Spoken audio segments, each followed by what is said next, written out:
Vurdum bıçağını. Boynuna. Bəli.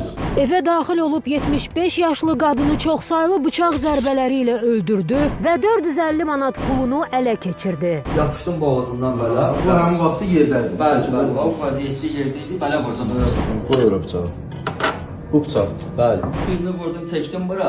Qalanlarını burada vurdunuz. Bəli, istədim kesin başını belə. Attım bıçağı belə. Kesilmədi. Gördüm yoxdur, o da. Sumkanı açdım, 450 manat pul var içində bu sumkanın. Quldurluqla əlaqədar qəsdən adam öldürməkdə təqsirli bilinən Süleyman Cəbiyevin cinayət işi. Sonradan qapı bağlanmaq, arvad ölməzlikdə durub qapı bağlayır. Mən bağlamamışam. Özünə etiraf edirsən, müstəntiqə də etiraf edəmdir ki, mən onu öldürmüşəm. Bəli. Sən onu öldürmüşsən, özdə neçə dəfə bıçaqlamışsın yaşlı adamı. Öz ana atamı fikirləşirsən, amma kimisə fikirləşmirsən. Ceyhun Həmidovun təqdimatında Kriminalda bazar günü gecə yarısında.